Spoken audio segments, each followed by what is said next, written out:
Hello दोस्तों, Aaradhya RS academy के YouTube channel में आप सभी का स्वागत है। दोस्तों, राजस्थान कर्मचारी चयन बोर्ड जयपुर द्वारा आयोजित रीट मुख्य भर्ती परीक्षा 2026 के नवीनतम पाठ्यक्रम के अनुसार लेवल 2 के लिए सामाजिक अध्ययन में मॉडल पेपर की टेस्ट सीरीज शुरू की गई थी, जिसमें अपने 9 मॉडल पेपर हैं वो कंप्लीट हो चुके हैं। आज अपना इसमें 10 नंबर का मॉडल पेपर है। कुल 150 प्रश्न इसमें शामिल किए गए हैं और हुबहू आपको ऐसा ही पेपर है वो परीक्षा में देखने को मिलेगा। दोस्तों, अगर आपने पिछले 9 मॉडल पेपरों का अगर टेस्ट नहीं दिया है तो आप प्ले लिस्ट में जाइए, वहां पे आपको फोल्डर मिल जाएगा रीट लेवल 2 मुख्य परीक्षा मॉडल पेपर के नाम से। आपको वहां फोल्डर मिल जाएगा और उसका लिंक है वो आपको डिस्क्रिप्शन में मिलेगा, तो आप वहां जाकर पिछले मॉडल पेपरों का टेस्ट है वो अवश्य दें। साथ ही दोस्तों, आराध्या RS एकेडमी के यूट्यूब चैनल को सब्सक्राइब नहीं किया तो सब्सक्राइब जरूर करें, बेल आइकन को दबाएं, क्लास को लाइक और अपने दोस्तों के पास में शेयर जरूर करें। दोस्तों, ये 10 नंबर का मॉडल पेपर है, ये अपन भाग 6 के माध्यम से ये पढ़ेंगे। यानी कि इस मॉडल पेपर में कुल 6 भाग हैं, जिसमें भाग 1, भाग 2, भाग 1 में 40 प्रश्न, भाग 2 के अंदर दोस्तों 25 प्रश्न होंगे, भाग 3 के अंदर 60 प्रश्न है, भाग 4 के अंदर दोस्तों 10 प्रश्न है, भाग 5 के अंदर 10 प्रश्न है और भाग 6 के अंदर दोस्तों 5 प्रश्न होंगे। ठीक है, तो सबसे पहले अपन भाग 1 पढ़ रहे हैं और भाग 1 में देखिए राजस्थान का भौगोलिक, ऐतिहासिक एवं सांस्कृतिक ज्ञान, राजस्थानी भाषा से संबंधित 40 प्रश्न है वो पढ़ रहे हैं, बिल्कुल सिलेबस के अकॉर्डिंग। दोस्तों, यहां पर देखिए पहला प्रश्न है, राजस्थान के भौगोलिक प्रदेशों का निर्धारण सर्वप्रथम किसके द्वारा किया गया? राजस्थान के भौगोलिक प्रदेशों का निर्धारण सर्वप्रथम किसके द्वारा किया गया? तो दोस्तों, किसके द्वारा किया गया? तो यहाँ पर इसका राइट आंसर हो जाएगा वो है दोस्तों professor VC Mishra. Professor VC Mishra 1968 में ये प्रकाशन है वो किया गया था। ठीक है, निर्धारण किया गया था राजस्थान के भौगोलिक प्रदेशों का निर्धारण। ठीक है, ये आपको इसमें याद रखना है। इन्होंने राजस्थान का भूगोल नामक पुस्तक में ये वर्गीकरण है वो किया था। तो यहाँ पर इसमें राइट आंसर हो जाएगा डी नंबर का जो ऑप्शन है वो इसका बिल्कुल सही। और एक चीज और मैं आपको बता दूं, देखिए राजस्थान जो ये प्रोफेसर VC मिश्रा है, इन्होंने राजस्थान को 7 भौगोलिक प्रदेशों में विभाजित किया था। ये आपको इसमें याद रखना है। तो यहाँ पर इसमें राइट आंसर हो जाएगा डी नंबर का ऑप्शन बिल्कुल सही। सेकंड नंबर का प्रश्न इसमें देखिए, राजस्थान में किशोर सागर तालाब यानी कि झील कहाँ स्थित है? बताइए, किशोर सागर झील या तालाब है वो कहां पर स्थित है? इसका राइट आंसर हो जाएगा वो कोटा में है दोस्तों। ए नंबर का जो ऑप्शन है वो इसका बिल्कुल सही उत्तर हो जाएगा कोटा में। नेक्स्ट आगे देखिए 3 नंबर का प्रश्न है, ताल छापर कृष्णामृग अभ्यारण्य किस जिले में स्थित है? तो दोस्तों कहां पर है ये? तो दोस्तों ताल छापर कृष्णामृग अभ्यारण्य किस जिले में है? तो यहाँ पर इसका सही उत्तर हो जाएगा ये दोस्तों चूरू में है। डी नंबर का ऑप्शन बिल्कुल सही। 4 नंबर का प्रश्न है, इसमें देखिए सूफी शैली किस राजस्थानी साहित्य से जुड़ी है? सूफी शैली किस राजस्थानी साहित्य से जुड़ी है? तो दोस्तों इसका राइट आंसर हो जाएगा वो है ये भक्ति काल से जुड़ी हुई है। किसे? भक्ति काल से दोस्तों ये जुड़ी हुई है। तो यहाँ पर इसमें right answer A number option हो जाएगा। 5 नंबर का प्रश्न इसमें देखिए, राजस्थान के कोटा राज्य में 1857 ईस्वी के विद्रोह का नेतृत्व करने वाले थे। बताइए, कोटा राज्य में 1857 ईस्वी के विद्रोह करने का जो नेतृत्व करने वाले थे वो कौन थे? वो थे दोस्तों लाला जयदयाल तथा मेहराब खां। लाला जयदयाल तथा मेहराब खां। तो यहाँ पर इसमें ए नंबर का जो ऑप्शन है वो इसका बिल्कुल सही उत्तर इसमें हो जाएगा। आगे देखिए यहाँ पर 6 नंबर का प्रश्न है, किसके दरबार में निहाल चंद आधिकारिक या दरबारी चित्रकार के रूप में कार्यरत थे? बताइए, तो दोस्तों किसके दरबार में निहाल चंद आधिकारिक या दरबारी चित्रकार के रूप में कार्यरत थे? राइट आंसर हो जाएगा दोस्तों सावंत सिंह। तो दोस्तों यहाँ पर इसमें सी नंबर का ऑप्शन राइट आंसर हो जाएगा। आप सभी को तो पता ही होगा दोस्तों, ये किशनगढ़ चित्रशैली बनी से संबंधित थे निहाल चंद। तो यहाँ पर इसमें राइट आंसर हो जाएगा सी नंबर ऑप्शन सही। 7 नंबर का प्रश्न इसमें देखिए, निम्नलिखित में से कौन सा दुर्ग जल दुर्ग की श्रेणी में आता है? दोस्तों जल दुर्ग कौन सा है इनमें से? तो दोस्तों गागरोन जो दुर्ग है वो झालावाड़ में है और ये काली सिंध और आहू नदी के संगम पर बना हुआ है, इसलिए दोस्तों इसको जलदुर्ग की श्रेणी में रखा गया है। यहाँ पर इसमें ए नंबर का ऑप्शन सही उत्तर हो जाएगा। 8 नंबर का प्रश्न इसमें देखिए, सुमेलित कीजिए। दोस्तों सुमेलित कीजिए, यहाँ पर देखिए इकतारा है वो दोस्तों कौन सा वाद्य यंत्र है? यहाँ पर आपको पता होना चाहिए दोस्तों, इकतारा ये दोस्तों तत्वाद्य यंत्र है। एक तार दोस्तों, तार तार से क्या हो जाएगा, तत्वाद्य यंत्र हो जाएगा। ठीक है। अलगोजा, अलगोजा दोस्तों ये फूंक मारकर बजाया जाने वाला वाद्य यंत्र है, ये सुशीर वाद्य यंत्र बोलते हैं दोस्तों इसको। ठीक है। झांझ दोस्तों, झांझ घन वाद्य यंत्र है, और मांदल है ये दोस्तों अवनद वाद्य यंत्र है। तो यहाँ पर इसमें राइट आंसर हो जाएगा दोस्तों 2 3 1 4, 2 3 1 4, यानी कि अपना इसमें कूट भाषा में अगर अपन उत्तर दें तो कौन सा हो जाएगा, 2 3 1 4। ए नंबर का ऑप्शन सही उत्तर हो जाएगा। 9 नंबर का प्रश्न इसमें देखिए, रम्मत है। रम्मत क्या है दोस्तों, रम्मत एक लोक नाट्य है। क्या है दोस्तों, रम्मते कहाँ की प्रसिद्ध है, बीकानेर की प्रसिद्ध है। तो रम्मते कहाँ क्या है, तो दोस्तों ये एक लोक नाट्य है। यहाँ पर सी नंबर का जो ऑप्शन है वो इसका बिल्कुल सही उत्तर हो जाएगा। आगे देखिए 10 नंबर का प्रश्न है, संत पीर शाह अली और तुकनगीर ने 400 साल पहले मेवाड़ में किस ख्याल की रचना की। संत पीर शाह अली और तुकनगीर ने 400 साल पहले मेवाड़ में किस ख्याल की रचना की। तो दोस्तों कौन से ख्याल की रचना की, तो दोस्तों तुर्रा कलंगी ख्याल की रचना की। संत पीर शाह अली और तुकनगीर ने 400 साल पहले मेवाड़ में किस ख्याल की रचना की, तो तुर्रा कलंगी ख्याल की रचना की। यहाँ पर सी नंबर का ऑप्शन बिल्कुल सही उत्तर हो जाएगा। 11 नंबर का प्रश्न है, इसमें देखिए चड़स है। दोस्तों चड़स क्या है, यहाँ पर इसका राइट आंसर हो जाएगा दोस्तों चड़स है, ये कुएं से सिंचाई हेतु पानी निकालने का चमड़े से बना पात्र है। कुएं से सिंचाई हेतु पानी निकालने का चमड़े से बना पात्र है, वो चड़स है। यहाँ पर सी नंबर का जो ऑप्शन है वो इसका बिल्कुल सही उत्तर इसमें हो जाएगा। आगे देखिए यहाँ पे 12 नंबर का प्रश्न है, राजस्थानी भाषा में सर्वप्रथम ग्रंथ किस लिपि में लिखे गए। राजस्थानी भाषा में सर्वप्रथम ग्रंथ किस लिपि में लिखे गए हैं, तो कौन सी लिपि में लिखे गए हैं, तो दोस्तों ये महाजनी लिपि में लिखे गए हैं दोस्तों ये। ठीक है, ये आपको इसमें याद रखना है, महाजनी लिपि राजस्थानी भाषा के प्राचीन ग्रंथों में ये प्रयुक्त होती थी ये। तो यहाँ पर इसका राइट आंसर हो जाएगा सी नंबर का ऑप्शन सही। 13 नंबर का प्रश्न इसमें देखिए, एकलिंग महात्म्य किस भाषा में लिखा गया है। तो दोस्तों ये कौन सी भाषा में लिखा गया है, ये संस्कृत भाषा में लिखा गया है दोस्तों। यहाँ पर बी नंबर का जो ऑप्शन है वो इसका बिल्कुल सही उत्तर इसमें हो जाएगा, ये आपको इसमें याद रखना है। ठीक है, कान्हा व्यास द्वारा दोस्तों ये रचित है, बी नंबर ऑप्शन सही। नेक्स्ट आगे देखिए 14 नंबर का प्रश्न, तोरावाटी है। तोरावाटी क्या है, तोरावाटी दोस्तों ये ढूंढानी की उपबोली है, ढूंढानी की उपबोली है। तो यहाँ पर इसमें राइट आंसर हो जाएगा ए नंबर का ऑप्शन बिल्कुल सही। 15 नंबर का प्रश्न इसमें देखिए, संघ शब्द का अर्थ राजस्थानी में क्या होता है। संघ शब्द का अर्थ राजस्थानी में क्या होता है, तो दोस्तों वो होता है जलाशय। क्या होता है, जलाशय। राइट आंसर हो जाएगा यहाँ पे बी नंबर का जो ऑप्शन है वो इसका बिल्कुल सही उत्तर हो जाएगा, जलाशय। आगे देखिए यहाँ पर है 16 नंबर का प्रश्न है, रामगढ़ वन्य जीव अभ्यारण्य कहाँ है। रामगढ़ वन्य जीव अभ्यारण्य कहाँ पर है, तो दोस्तों ये बूंदी में है रामगढ़ वन्य जीव अभ्यारण्य। कहाँ पर है, बूंदी में। ए नंबर का जो ऑप्शन है वो इसका बिल्कुल सही उत्तर हो जाएगा, बूंदी में है। 17 नंबर का प्रश्न इसमें देखिए, मिट्टी में लवणता एवं क्षारीयता का ठोस उपचार क्या है। मिट्टी में लवणता एवं क्षारीयता का ठोस उपचार क्या है, तो दोस्तों ठोस उपचार हो जाएगा इसमें जिप्सम शोधन। क्या हो जाएगा, जिप्सम शोधन है ये दोस्तों ठोस उपचार है मिट्टी में लवणता और क्षारीयता को खत्म करने के लिए। ठीक है, तो यहाँ पर इसमें सी नंबर का जो ऑप्शन है वो इसका सही उत्तर इसमें हो जाएगा। आगे देखिए यहाँ पे 18 नंबर का प्रश्न है, पिंगल किसका प्रमुख ग्रंथ है। पिंगल किसका प्रमुख ग्रंथ है, तो दोस्तों ये साहित्य साहित्य शास्त्र का दोस्तों ये ग्रंथ है पिंगल।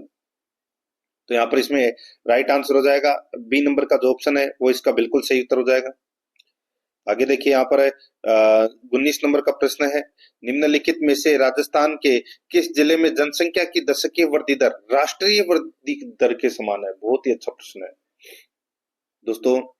देखिए अब आपको इसमें दो चीज पता होना चाहिए। नंबर एक, भारत की राष्ट्रीय वृद्धि दर है वो कितनी है, तो भारत की राष्ट्रीय वृद्धि दर 2011 की जनगणना के अनुसार दोस्तों 17.7 थी, 17.7 थी। ठीक है, अब 17.7 है वो राजस्थान के कौन से जिले की वो है दर है, दशकीय वृद्धि दर।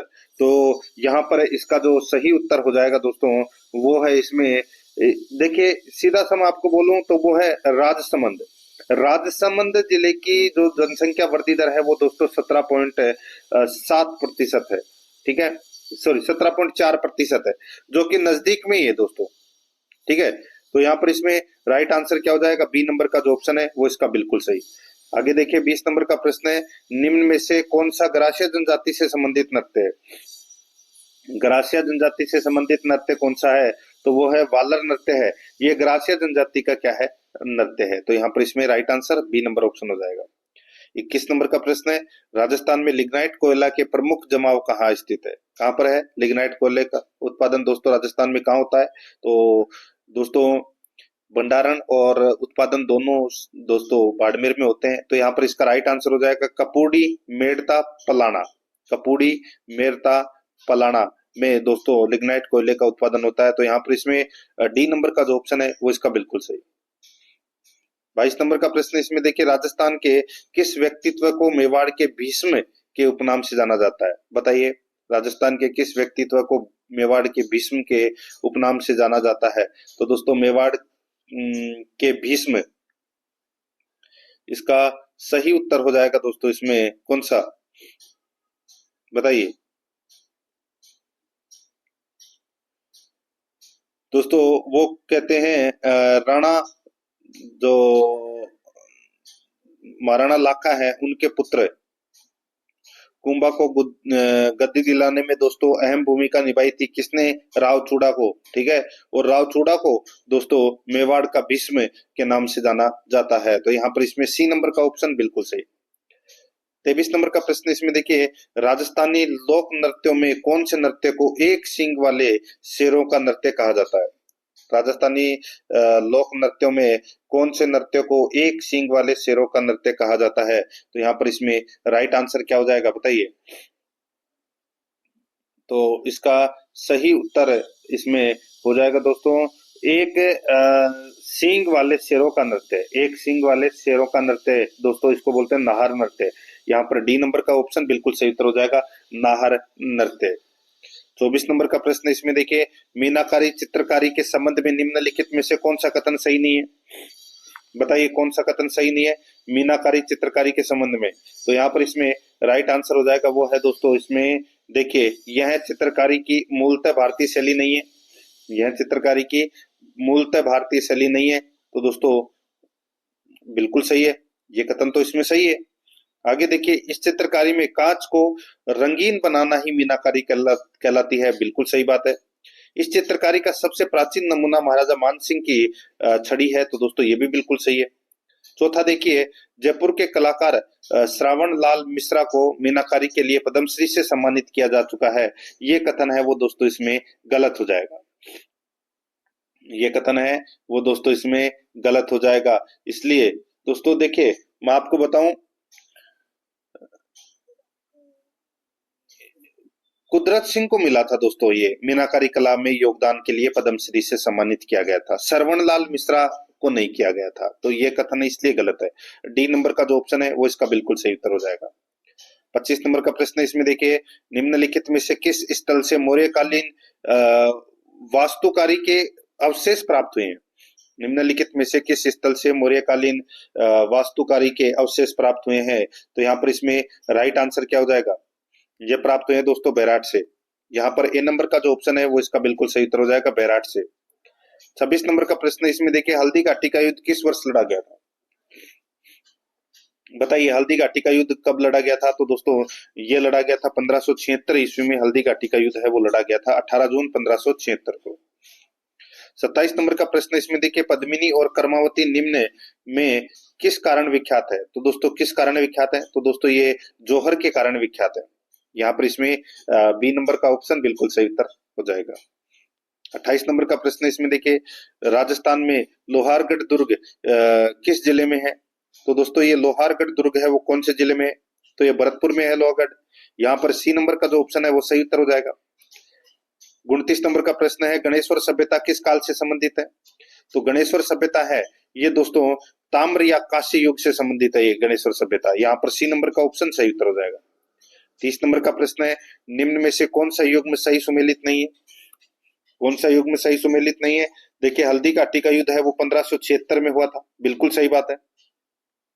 ठीक है, खानवा का युद्ध दोस्तों 1527 में हुआ था। बिल्कुल सही बात है। यहाँ पर देखिए गिरी सुमेल का युद्ध 1544 ईस्वी, बिल्कुल सही बात है दोस्तों। और दिवेर का युद्ध है ये दोस्तों 1582 में हुआ था, 1582 ईस्वी में हुआ था। 1682 इसमें गलत दे रखा है, तो यहाँ पर डी नंबर का ऑप्शन राइट आंसर है। 31 नंबर का प्रश्न इसमें देखिए, कीर्ति स्तंभ एवं विजय स्तंभ कहाँ स्थित है? कीर्ति स्तंभ एवं विजय स्तंभ कहाँ पर है? तो दोस्तों ये चित्तौड़गढ़ में है। यहाँ पर ए नंबर का जो ऑप्शन है वो इसका बिल्कुल सही उत्तर हो जाएगा। 32 नंबर का प्रश्न इसमें देखिए, मूसी महारानी की छतरी स्थित है। मूसी महारानी की छतरी कहाँ पर है? तो दोस्तों ये मूसी महारानी की छतरी अलवर में है। कहाँ पर है? अलवर में है। यहाँ पर इसमें ए नंबर का जो ऑप्शन है वो इसका बिल्कुल सही उत्तर हो जाएगा, अलवर में। 33 नंबर का प्रश्न इसमें देखिए, हाड़ौती का सुरंगा मेला कहा जाता है। हाड़ौती का सुरंगा मेला दोस्तों किसको कहा जाता है? तो ये चंद्रभागा मेले को कहा जाता है, जो कहाँ पर है? जालरापाटन झालावाड़ में है। तो यहाँ पर इसमें राइट आंसर हो जाएगा चंद्रभागा मेले को, बी नंबर ऑप्शन सही। 34 नंबर का प्रश्न है, राजस्थान के रीति रिवाजों में आणो क्या है? राजस्थान के रीति रिवाजों में आणो क्या है? तो दोस्तों आणो किसको कहा जाता है? तो ये विवाह के पश्चात दुल्हन को दूसरी बार ससुराल भेजना, विवाह के पश्चात दुल्हन को दूसरी बार ससुराल भेजना, ये आणो कहलाता है। यहाँ पर सी नंबर का जो ऑप्शन है वो इसका बिल्कुल सही उत्तर हो जाएगा। 35 नंबर का प्रश्न इसमें देखिए, राजस्थान में उड़ान योजना किससे संबंधित है? बताइए ये उड़ान योजना है वो किससे संबंधित है? इसका राइट आंसर हो जाएगा दोस्तों, ये उड़ान योजना है ये सैनिटरी नैपकिन के निःशुल्क वितरण से संबंधित है। सैनिटरी नैपकिन के निःशुल्क वितरण से संबंधित है ये उड़ान योजना। यहाँ पर बी नंबर का जो ऑप्शन है वो इसका बिल्कुल सही उत्तर इसमें हो जाएगा, ये आपको इसमें याद रखना है। ठीक है, आगे देखिए यहाँ पे 36 नंबर का प्रश्न है, सांकली नामक आभूषण राजस्थान की महिलाओं के द्वारा कहाँ पर पहना जाता है? सांकली नामक आभूषण राजस्थान की महिलाओं के द्वारा कहाँ पहना जाता है? तो दोस्तों ये पहना जाता है सिर यानी कि मस्तक पर। यहाँ पर सी नंबर का जो ऑप्शन है वो इसका बिल्कुल सही उत्तर हो जाएगा, सिर यानी कि मस्तक पर। 37 नंबर का प्रश्न इसमें देखिए, राजस्थान में प्रचलित दापा प्रथा क्या है? बताइए दापा प्रथा क्या है? तो दोस्तों दापा प्रथा है ये आदिवासी समुदायों में वर पक्ष द्वारा वधु के पिता को वधु मूल्य देने की प्रथा है, वो दोस्तों दापा प्रथा है। ठीक है, यानी कि यहाँ पर दूल्हे के द्वारा यानी कि दूल्हे के घर वालों के द्वारा लड़की के घर वालों को दोस्तों दहेज दिया जाता है, वधु मूल्य देने की प्रथा है, उसको बोलते हैं दापा प्रथा। यहाँ पर सी नंबर ऑप्शन सही। 38 नंबर का प्रश्न है इसमें देखिए, निम्नलिखित में से कौन सा सुमेलित नहीं है? एक तरफ संस्थान है, दूसरी तरफ केंद्र है। यहाँ पे देखिए राष्ट्रीय ऊंट अनुसंधान संस्थान, राष्ट्रीय ऊंट अनुसंधान संस्थान, ये दोस्तों यहाँ पर नागौर दे रखा है, ये नागौर दे रखा है। सिर्फ देखिए यहाँ पर क्या बताना है कि कौन सा सुमेलित है, एक ही सुमेलित है बाकी तीन गलत है। तो ये कहाँ पर है ऊंट अनुसंधान केंद्र? तो ये बीकानेर में है, यहाँ पर नागौर है वो दोस्तों गलत दे रखा है, इसलिए ये गलत हो जाएगा। राष्ट्रीय बीज मसाला अनुसंधान संस्थान ये अजमेर में है, तभी जी अजमेर में, बिल्कुल सही बात है। चौधरी चरण सिंह राष्ट्रीय कृषि विपणन संस्थान है वो दोस्तों पाली में है, ये भी बिल्कुल सही बात है। नहीं नहीं नहीं नहीं नहीं नहीं, गलत हो जाएगा। चौधरी चरण सिंह राष्ट्रीय कृषि विपणन संस्थान ये दोस्तों जयपुर में है। कहाँ पर है? जयपुर में। तो ये पाली इसमें गलत दे रखा है। और भेड़ ऊन शिक्षण संस्थान, भेड़ ऊन शिक्षण संस्थान ये भी दोस्तों जयपुर में है, ये जोधपुर है वो दोस्तों इसमें गलत दे रखा है। यहाँ पर इसमें बी नंबर का जो ऑप्शन है वो इसका बिल्कुल सही उत्तर इसमें हो जाएगा।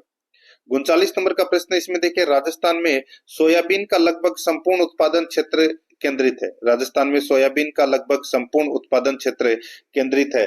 तो दोस्तों ये केंद्रित है दोस्तों दक्षिणी पूर्वी क्षेत्र में, दक्षिणी पूर्वी क्षेत्र में। यहाँ पर बी नंबर का जो ऑप्शन है वो इसका बिल्कुल सही उत्तर हो जाएगा, दक्षिणी पूर्वी क्षेत्र में।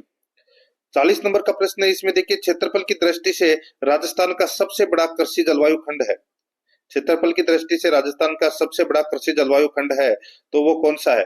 तो वो है दोस्तों शुष्क पश्चिमी क्षेत्र, शुष्क पश्चिमी क्षेत्र। यहाँ पर इसमें ए नंबर का जो ऑप्शन है वो इसका राइट आंसर हो जाएगा, शुष्क पश्चिमी क्षेत्र। सेकंड नंबर का प्रश्न इसमें देखिए, सॉरी अभी देखिए सेकंड नंबर का भाग है, अपन ने भाग 1 में 40 प्रश्न है वो पढ़ लिए। अब अपन भाग 2 में राजस्थान का सामान्य ज्ञान, शैक्षिक परिदृश्य, निःशुल्क अनिवार्य बाल शिक्षा का अधिकार अधिनियम और सामयिक विषय से संबंधित 25 प्रश्न है वो पढ़ेंगे, बिल्कुल सिलेबस के अकॉर्डिंग। 41 नंबर का प्रश्न है इसमें देखिए, केला देवी का विश्व प्रसिद्ध मंदिर राजस्थान के किस जिले में स्थित है? तो बताइए दोस्तों कहां पर है? तो ये करौली में है। कहां पर है? करौली में। बी नंबर का जो ऑप्शन है वो इसका बिल्कुल सही उत्तर हो जाएगा, करौली जिले में है ये।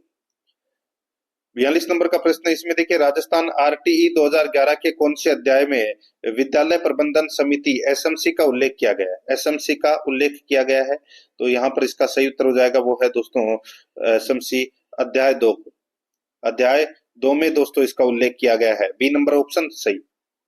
43 नंबर का प्रश्न है, शिक्षा का अधिकार अधिनियम 2009 के क्रियान्वयन के बाद कक्षा कक्षा कक्ष दोस्तों शिक्षा का अधिकार अधिनियम 2009 के क्रियान्वयन के बाद कक्षा कक्ष आयु के अनुसार अधिक समझातीय है, तो यहाँ पर इसमें सी नंबर का ऑप्शन बिल्कुल सही उत्तर इसमें हो जाएगा। आगे देखिए 44 नंबर का प्रश्न है, 1 अप्रैल 2010 को संपूर्ण भारत में आरटीई 2009 लागू किया गया, किस राज्य को छोड़कर? तो दोस्तों किस राज्य को छोड़कर? तो ये जम्मू कश्मीर राज्य को छोड़कर दोस्तों ये संपूर्ण भारत में ये निःशुल्क शिक्षा अधिकार लागू किया गया दोस्तों। यहाँ पर डी नंबर का ऑप्शन बिल्कुल सही। आगे देखिए 45 नंबर का प्रश्न है, आरटीई 2009 की धारा 4 के अनुसार यदि कोई बालक 13 वर्ष की उम्र का है, उसे प्रवेश दिया जाए या नहीं? यदि हाँ तो कौन सी कक्षा में प्रवेश दिया जाएगा? आरटीई 2009 की धारा 4 के अनुसार यदि कोई बालक 13 वर्ष की उम्र का है, उसे प्रवेश दिया जाए या नहीं? यदि हाँ तो कौन सी कक्षा में प्रवेश दिया जाएगा? तो यहाँ पर इसमें राइट आंसर हो जाएगा वो है दोस्तों इसमें कक्षा 8 में प्रवेश दिया जाएगा दोस्तों। तो यहाँ पर इसमें सही उत्तर हो जाएगा सी नंबर का ऑप्शन बिल्कुल सही। ठीक है, तो यहाँ पर इसमें इसका सही उत्तर सी नंबर ऑप्शन हो जाएगा। 46 नंबर का प्रश्न इसमें देखिए, आरटीई अध्यापक शिक्षा महाविद्यालय के कार्यक्रमों में निम्न में से कौन सा सम्मिलित नहीं है? तो कौन सा सम्मिलित नहीं है वो दोस्तों अपने को यहाँ पर बताना है। ठीक है, यहाँ पर दोस्तों ये पूछा गया है कि सॉरी सीटीई है। ठीक है, सीटीई यानी कि अध्यापक शिक्षा महाविद्यालय के कार्यक्रमों में निम्न में से कौन सा सम्मिलित नहीं है? तो दोस्तों इसमें देखिए पूर्व सेवारत शिक्षा कार्यक्रम ये सम्मिलित है, सेवारत अध्यापक प्रशिक्षण ये भी सम्मिलित है, क्रियात्मक अनुसंधान ये भी दोस्तों इसमें सम्मिलित है। यहाँ पर देखिए अध्यापक शिक्षा के लिए सेवा शर्तें ये सम्मिलित नहीं है। यहाँ पर डी नंबर का जो ऑप्शन है वो इसका बिल्कुल सही उत्तर हो जाएगा। 47 नंबर का प्रश्न इसमें देखिए, नैनीकली योजना का संबंध किस जिले या किन जिलों से? नैनीकली योजना का संबंध किस जिले या किन जिलों से है? यहाँ पर इसमें राइट आंसर हो जाएगा वो है उदयपुर। यहाँ पर ए नंबर का जो ऑप्शन है वो इसका बिल्कुल सही उत्तर हो जाएगा उदयपुर। 48 नंबर का प्रश्न इसमें देखिए, ग्रामीण बालिकाओं हेतु ट्रांसपोर्ट वाउचर योजना का प्रारंभ किया गया। ग्रामीण बालिकाओं हेतु ट्रांसपोर्ट वाउचर योजना का प्रारंभ किया गया, यहाँ पर इसमें राइट आंसर हो जाएगा वो है इसमें दोस्तों ये ट्रांसपोर्ट वाउचर योजना का प्रारंभ किया गया, ये किया गया दोस्तों, इसका सही उत्तर हो जाएगा दोस्तों ये 2017-18 में किया गया, 2017-18 में। तो यहाँ पर इसमें डी नंबर का जो ऑप्शन है वो इसका बिल्कुल सही उत्तर हो जाएगा दोस्तों, इसमें डी नंबर ऑप्शन बिल्कुल सही। आगे देखिए यहाँ पे 49 नंबर का प्रश्न है, शिक्षावाणी में प्राथमिक वर्ग के लिए शिक्षावाणी में प्राथमिक वर्ग के लिए मीना की कहानी का प्रसारण समय कितना है? शिक्षावाणी में प्राथमिक वर्ग के लिए मीना की कहानी का प्रसारण है कितने समय का है? तो दोस्तों कितने समय का है? तो यहाँ पर इसमें राइट आंसर हो जाएगा वो है इसमें 15 मिनट का है दोस्तों। यहाँ पर इसमें बी नंबर का ऑप्शन बिल्कुल सही 15 मिनट। 50 नंबर का प्रश्न इसमें देखिए, किस अधिनियम के द्वारा ईस्ट इंडिया कंपनी ने भारत में शैक्षिक प्रबंधन एवं प्रशासन का अधिकार अपने हाथ में लिया? किस अधिनियम के द्वारा ईस्ट इंडिया कंपनी ने भारत में शैक्षिक प्रबंधन एवं प्रशासन का अधिकार अपने हाथ में लिया? तो यहाँ पर इसमें राइट आंसर हो जाएगा वो है 1813 का चार्टर एक्ट। यहाँ पर ए नंबर का ऑप्शन बिल्कुल सही उत्तर हो जाएगा 1813 का चार्टर एक्ट। 51 नंबर का प्रश्न इसमें देखिए, विद्यालय स्तर पर शैक्षिक प्रबंधन में मानवीय संसाधनों के अंतर्गत शामिल नहीं है। तो बताइए क्या शामिल नहीं है? तो दोस्तों देखिए अध्यापक है, छात्र है, अभिभावक है, लेकिन शिक्षा मंत्री दोस्तों इसमें शामिल नहीं है। यहाँ पर बी नंबर ऑप्शन सही। 52 नंबर का प्रश्न है, राजस्थान में देवताओं की साल स्थित है। तो दोस्तों देवताओं की साल कहाँ पर है? तो दोस्तों ये मंडोर है। ठीक है, मंडोर जोधपुर। यहाँ पर इसमें डी नंबर ऑप्शन सही। 53 नंबर प्रश्न है, राज्य सरकार के कार्यों पर चर्चा करते हुए स्वास्थ्य, जल, यातायात इत्यादि से संबंधित मुद्दों पर चर्चा की जा सकती है, जिससे राज्य सरकार के कार्यों पर चर्चा करते हुए स्वास्थ्य, जल, यातायात इत्यादि से संबंधित मुद्दों पर चर्चा की जा सकती है, जिससे जिससे बताइए दोस्तों, जिससे विद्यार्थियों को सभी के लिए बेहतर सुविधाएं पाने हेतु आंदोलन आयोजित करने के लिए सजग किया जा सके। यहाँ पर बी नंबर का जो ऑप्शन है वो इसका बिल्कुल सही उत्तर इसमें हो जाएगा। आगे देखिए, यहाँ पे 54 नंबर का प्रश्न है, राज्य सरकार की योजनाओं में निम्न में से असत्य कथन है। राज्य सरकार की योजनाओं में निम्न में से असत्य कथन है, तो वो कौन सा है? यहाँ पर आप देख सकते हैं दोस्तों, देखिए इसमें अपने को कुट भाषा में उत्तर देना है। राज्य सरकार की योजनाओं में निम्न में से असत्य कथन है वो कौन सा है? तो यहाँ पर देख सकते हैं आप, देखिए इसमें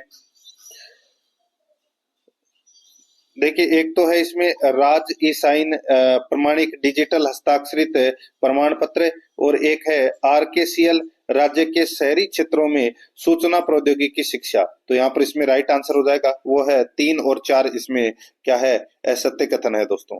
ठीक है, बाकी वीडियो वॉल और राजनेट, प्रत्येक पंचायत समिति में सहकारी नवाचारों का लाइव प्रसारण के लिए, राजनेट प्रत्येक ग्राम पंचायत स्तर तक एकीकृत नेटवर्क। तो ये दोनों दोस्तों इसमें सत्य कथन है, और तीसरा और चौथा है वो इसमें असत्य कथन है। तो यहाँ पर अपने को असत्य ही पूछा है, तो यहाँ पर इसका राइट आंसर हो जाएगा 3 और 4, डी नंबर का ऑप्शन बिल्कुल सही उत्तर हो जाएगा। 55 नंबर प्रश्न है, नई शिक्षा नीति के तहत 12वीं कक्षा तक की पढ़ाई को निम्न में से किस फॉर्मूले द्वारा 4 चरणों में बांटने का प्रस्ताव कैबिनेट ने मंजूर किया है? तो वो क्या है दोस्तों? 5+3+3+4। यहाँ पर बी नंबर का जो ऑप्शन है वो इसका बिल्कुल सही उत्तर हो जाएगा। ठीक है, 5+3+3+4। आगे देखिए, यहाँ पे 56 नंबर का प्रश्न है, सुमेलित नहीं है। सुमेलित नहीं है, यहाँ पर देखिए राष्ट्रीय बीज मसाला अनुसंधान केंद्र कहाँ पर है? तो दोस्तों ये तिजारा में है। कहाँ पर है? तिजारा, अजमेर में है ये। ठीक है, और देखिए दोस्तों यहाँ पे राष्ट्रीय बीज मसाला अनुसंधान केंद्र है, ये तिजारा नहीं, तबीजी में है। कहाँ पर है? तबीजी, बी और जी। ठीक है, तबीजी अजमेर में। तिजारा इसमें गलत दे रखा। केंद्रीय शुष्क क्षेत्र अनुसंधान संस्थान ये जोधपुर में है। राष्ट्रीय शुष्क क्षेत्र उद्यानिकी अनुसंधान केंद्र बीचवाल में है। राष्ट्रीय सरसों अनुसंधान केंद्र सेवर में है। तो यहाँ पर इसका राइट आंसर हो जाएगा ए नंबर का जो ऑप्शन है वो इसका बिल्कुल सही। 57 नंबर प्रश्न है, पानी के मीटर एवं बिजली के मीटर बनाने का कारखाना कहाँ स्थित है? पानी के मीटर एवं बिजली के मीटर बनाने का कारखाना कहाँ स्थित है? तो दोस्तों ये स्थित है कहाँ पर? तो ये जयपुर में है। कहाँ पर है? जयपुर में। सी नंबर का जो ऑप्शन है वो इसका बिल्कुल सही उत्तर हो जाएगा, जयपुर में है। 58 नंबर का प्रश्न इसमें देखिए, भोर कार्यक्रम संबंधित है। भोर कार्यक्रम किससे संबंधित है? तो दोस्तों ये भिक्षावृत्ति रोकने से संबंधित है ये भोर कार्यक्रम। यहाँ पर डी नंबर का जो ऑप्शन है वो इसका बिल्कुल सही उत्तर हो जाएगा, भिक्षावृत्ति रोकने से संबंधित है। 59 नंबर प्रश्न इसमें देखिए, राज्य सरकार ने महात्मा गांधी नरेगा योजना के तहत जनजातियों और विशेष योग्यजन श्रमिकों को वित्तीय वर्ष 2025-26 में कितने दिन का अतिरिक्त रोजगार उपलब्ध करवाने का निर्णय लिया है? राज्य सरकार ने महात्मा गांधी नरेगा योजना के तहत जनजातियों और विशेष योग्यजन श्रमिकों को वित्तीय वर्ष 2025-26 में कितने दिन का अतिरिक्त रोजगार उपलब्ध करवाने का निर्णय लिया है? तो यहाँ पर इसमें राइट आंसर हो जाएगा दोस्तों, बताइए दोस्तों। इसमें अतिरिक्त रोजगार उपलब्ध करवाने का निर्णय लिया है तो ये 200 दिन का लिया है दोस्तों। तो यहाँ पर इसमें डी नंबर का जो ऑप्शन है वो इसका बिल्कुल सही उत्तर इसमें हो जाएगा, ये आपको इसमें याद रखना है। ठीक है, 200 दिन। आगे देखिए, यहाँ पे शिक्षा के क्षेत्र में चलाए जा रहे स्माइल कार्यक्रम क्या है? स्माइल कार्यक्रम क्या है? तो दोस्तों ये स्माइल कार्यक्रम है, ये social media interface for learning engagement, ये है दोस्तों स्माइल कार्यक्रम। यहाँ पर डी नंबर का ऑप्शन बिल्कुल सही। 61 नंबर का प्रश्न इसमें देखिए, भारत के संविधान में उच्च न्यायालय के न्यायाधीशों की नियुक्ति किस अनुच्छेद के अंतर्गत की जाती है? भारत के संविधान में उच्च न्यायालय के न्यायाधीशों की नियुक्ति किस अनुच्छेद के अंतर्गत की जाती है? यहाँ पर इसका राइट आंसर हो जाएगा वो है अनुच्छेद 217। अनुच्छेद 217, सी नंबर का जो ऑप्शन है वो इसका बिल्कुल सही उत्तर हो जाएगा, अनुच्छेद 217। 62 नंबर का प्रश्न इसमें देखिए, पीएम जनमन योजना का प्रमुख उद्देश्य क्या है? पीएम जनमन योजना का प्रमुख उद्देश्य क्या है? तो इसका प्रमुख उद्देश्य हो जाएगा दोस्तों पीवीटीजी का सामाजिक आर्थिक विकास। पीवीटीजी का सामाजिक आर्थिक विकास, यहाँ पर इसमें सी नंबर का जो ऑप्शन है वो इसका बिल्कुल सही उत्तर इसमें हो जाएगा। 63 नंबर का प्रश्न इसमें देखिए, जून 2025 तक सौर ऊर्जा क्षमता के अनुसार भारत का अग्रणी राज्य कौन सा है? जून 2025 तक सौर ऊर्जा क्षमता के अनुसार भारत का अग्रणी राज्य कौन सा है? तो अग्रणी राज्य कौन सा है दोस्तों? इसका जो राइट आंसर हो जाएगा वो है इसमें, यहाँ पर देखिए क्या पूछा गया है कि सौर ऊर्जा क्षमता के अनुसार भारत का अग्रणी राज्य जून 2025 के अनुसार दोस्तों ये पूछा गया है। तो यहाँ पर इसका राइट आंसर हो जाएगा राजस्थान। सी नंबर का ऑप्शन बिल्कुल सही, राजस्थान। आगे देखिए, राजस्थान के किस जिले में पहली बार दुर्लभ एल्बिनो सनफ्लावर गिलहरी देखी गई है? किस जिले में पहली बार दुर्लभ एल्बिनो सनफ्लावर गिलहरी देखी गई है? तो यहाँ पर इसका राइट आंसर हो जाएगा वो है टोंक में देखी गई है दोस्तों। ये यहाँ पर इसमें राइट आंसर हो जाएगा सी नंबर का ऑप्शन बिल्कुल सही, टोंक। 65 नंबर का प्रश्न इसमें देखिए, बीज महोत्सव 2025 किस आदिवासी त्रिसीमा क्षेत्र में आयोजित किया गया? बीज महोत्सव 2025 किस आदिवासी त्रिसीमा क्षेत्र में आयोजित किया गया? तो ये आयोजित किया गया दोस्तों राजस्थान, मध्य प्रदेश और गुजरात। राजस्थान, मध्य प्रदेश और गुजरात की सीमाओं पर बसे आदिवासी क्षेत्रों में दोस्तों ये आयोजित हुआ बीज महोत्सव 2025। तो यहाँ पर इसमें right answer B number option सही उत्तर हो जाएगा। अब अपन भाग 3 में सामाजिक अध्ययन से संबंधित दोस्तों 60 प्रश्न है वो पढ़ेंगे बिल्कुल सिलेबस के अकॉर्डिंग। 66 नंबर का प्रश्न है इसमें देखिए, निम्नलिखित कथनों पर विचार कीजिए। दोस्तों निम्नलिखित कथनों पर अपने को क्या करना है? विचार करना है। 3 दोस्तों यहाँ पर कथन है वो दे रखे हैं और कूट भाषा में अपने को उत्तर देना है कि कौन सा कथन दोस्तों इसमें सही है, कौन सा कथन है वो दोस्तों इसमें सही है। यहाँ पर देखिए इसके अंदर मोहनजोदड़ो, हड़प्पा, रोपड़ एवं कालीबंगा सिंधु घाटी सभ्यता के प्रमुख स्थल हैं। तो दोस्तों बिल्कुल सही बात है। हड़प्पा के लोगों ने सड़कों तथा नालियों के जाल के साथ नियोजित शहरों का विकास किया। तो दोस्तों ये भी बिल्कुल सही बात है।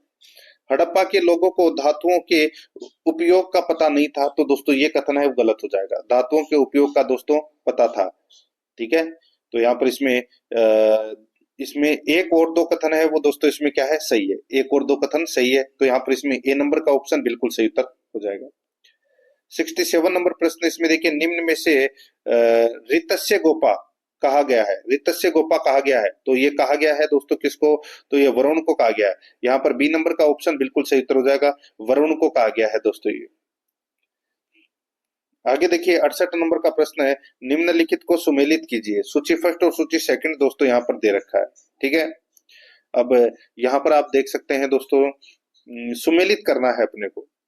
शारदा विवाह अधिनियम, दोस्तों शारदा विवाह अधिनियम कब बना? तो दोस्तों ये 1929 में लागू हुआ था। ये 1929 में लागू हुआ था। और हिंदू विवाह वैधता अधिनियम दोस्तों ये 1949 में लागू हुआ था। ये 1949 में। और दोस्तों हिंदू विवाह महिलाओं का पृथक एवं भरण पोषण अधिनियम, ये अधिनियम दोस्तों 1946 में लागू हुआ था। और विशेष विवाह है दोस्तों 1954 में लागू हुआ था। तो यहाँ पर इसमें राइट आंसर क्या हो जाएगा? 1 2 3 4, ये दोस्तों इसमें चारों ही क्या है? सही सुमेलित है। तो यहाँ पर इसका राइट आंसर क्या हो जाएगा? ए नंबर का जो ऑप्शन है वो इसका बिल्कुल सही, 1 2 3 4। 69 नंबर प्रश्न इसमें देखिए, गोसाल की महावीर स्वामी से सर्वप्रथम मुलाकात हुई थी। गोसाल की महावीर स्वामी से सर्वप्रथम मुलाकात हुई थी। तो दोस्तों ये मुलाकात हुई थी नालंदा में। कहां पर हुई थी? नालंदा में। तो यहाँ पर डी नंबर का ऑप्शन बिल्कुल सही। 70 नंबर का प्रश्न इसमें देखिए, निम्नलिखित कथनों पर विचार करें। दोस्तों अभिकथन ए और कारण आर दिया गया है। अभिकथन ए और कारण आर दिया गया है। तो यहाँ पर देखिए इसमें सिंधु घाटी यानी कि सिंधु घाटी सभ्यता में उन्नत जल निकासी प्रणाली पाई जाती थी। बिल्कुल सही बात है। कारणार देखिए, इस सभ्यता के लोग स्वास्थ्य और स्वेच्छा के प्रति अत्यधिक जागरूक थे। तो दोस्तों ये भी बिल्कुल सही है। तो यहाँ पर इसमें राइट आंसर क्या हो जाएगा? इसमें ए और आर दोनों सही है तथा आर ए का सही स्पष्टीकरण है। यहाँ पर ए नंबर का ऑप्शन बिल्कुल सही उत्तर हो जाएगा। 71 नंबर का प्रश्न इसमें देखिए, किस महाजनपद के विरुद्ध युद्ध में अजात शत्रु ने महाशिलाकंटक और रथ मूसल हथियारों का प्रयोग किया था? किस महाजनपद के विरुद्ध युद्ध में अजात शत्रु ने महाशिलाकंटक और रथ मूसल हथियारों का प्रयोग किया था? यहाँ पर इसमें राइट आंसर हो जाएगा वज्जी। ए नंबर का जो ऑप्शन है वो इसका बिल्कुल सही उत्तर हो जाएगा वज्जी। आगे देखिए 72 नंबर का प्रश्न है, निम्नलिखित कथनों पर विचार करें। निम्नलिखित कथनों पर क्या करना है? विचार करना है। यहाँ पर देखिए अभिकथन ए और कारण है वो आर दिया गया है। अभिकथन ए और कारण आर दिया गया है। इसमें आप देख सकते हैं दोस्तों, इसमें देखिए भारतीय संविधान की प्रस्तावना में निहित न्याय शब्द सामाजिक, आर्थिक और राजनीतिक न्याय को समाहित करता है। ठीक है, ये अभिकथन क्या है? ए है। तो दोस्तों बिल्कुल सही बात है। कारणार्थ देखिए, यह सुनिश्चित करने के लिए कि सभी नागरिकों को समान अवसर मिले और किसी भी प्रकार का भेदभाव न हो, संविधान में विभिन्न प्रावधान किए गए। तो दोस्तों ये भी बिल्कुल सही है। तो इसमें दोनों ही सही है, अभिकथन ए और कारणार्थ दोनों सही है। राइट आंसर हो जाएगा यहाँ पे ए और आर दोनों सही है तथा आर ए का सही स्पष्टीकरण है। ए नंबर का जो ऑप्शन है वो इसका बिल्कुल सही। 73 नंबर का प्रश्न इसमें देखिए सुमेलित करना है। सूची फर्स्ट में दोस्तों महाजनपद है और सूची सेकंड में राजधानी है।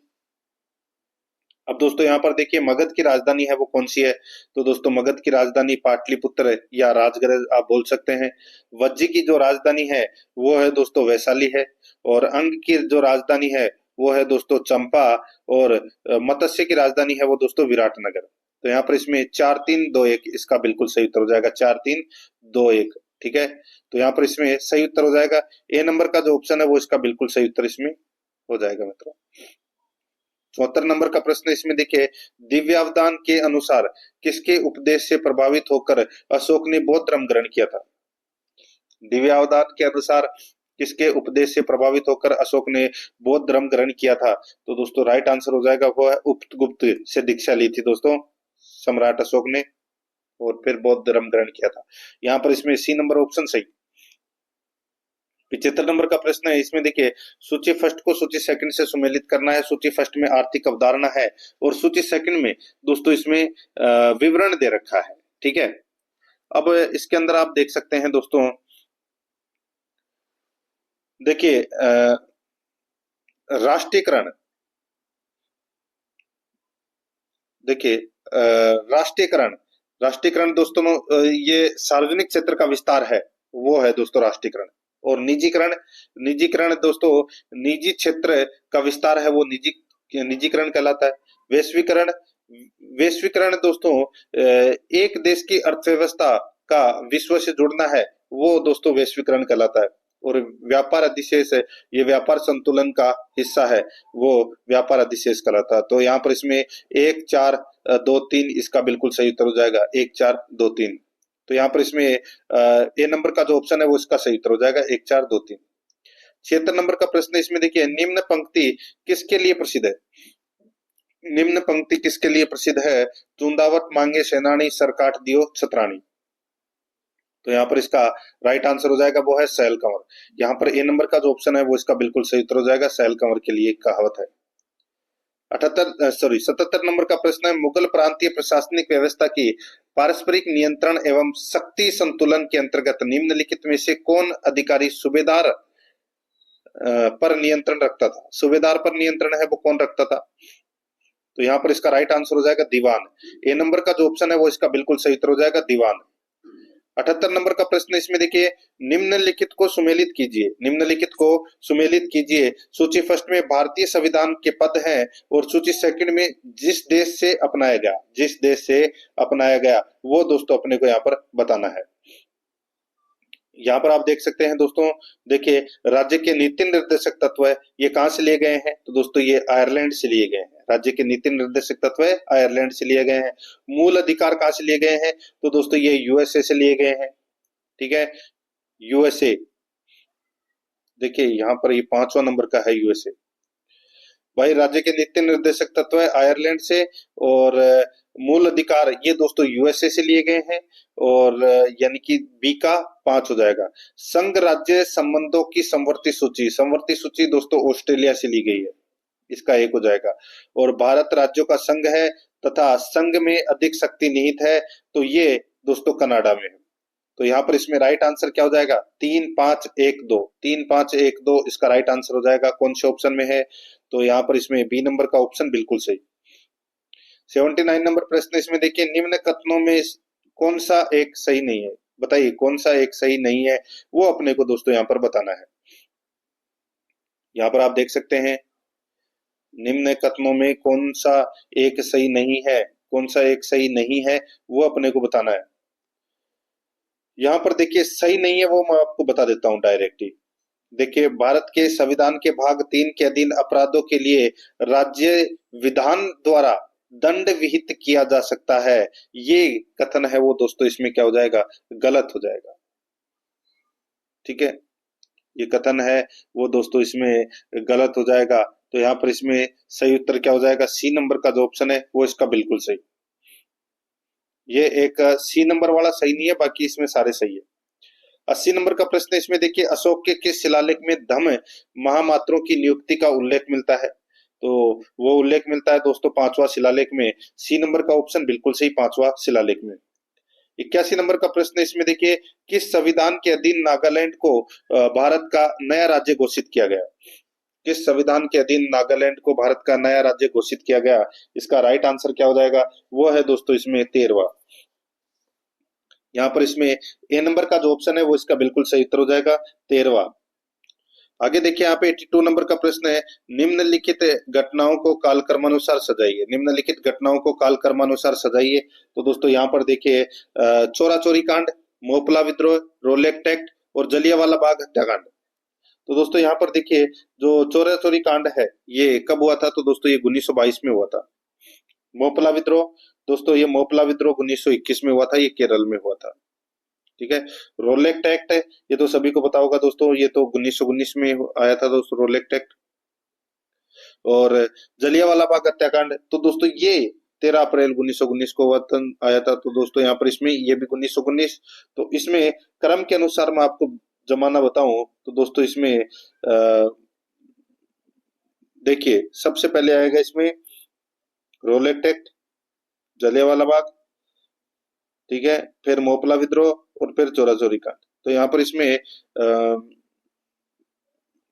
3-4-2-1, 3-4-2-1 इसका बिल्कुल सही उत्तर हो जाएगा। बी नंबर का ऑप्शन बिल्कुल सही। 83 नंबर का प्रश्न इसमें देखिए, इनमें से कौन मंत्रिमंडल मिशन के सदस्य नहीं थे? इनमें से कौन मंत्रिमंडल मिशन के सदस्य नहीं थे? तो यहाँ पर इसमें राइट आंसर हो जाएगा एटनी ईडन। एटनी ईडन, बी नंबर का जो ऑप्शन है वो इसका बिल्कुल सही उत्तर हो जाएगा।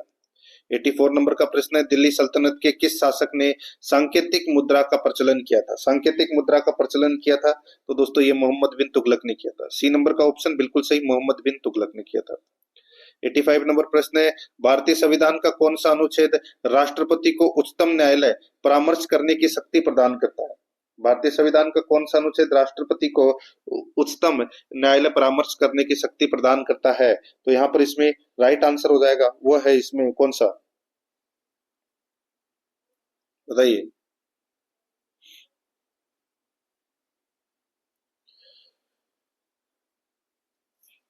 भारतीय संविधान का कौन सा अनुच्छेद राष्ट्रपति को उच्चतम न्यायालय परामर्श करने की शक्ति प्रदान करता है? इसका दोस्तों सही उत्तर हो जाएगा, बताइए।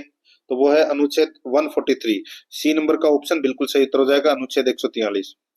86 नंबर का प्रश्न इसमें देखिए, महासागरों में तापमान प्रवणता का मुख्य चालक क्या है? महासागरों में तापमान प्रवणता का मुख्य चालक है वो क्या है?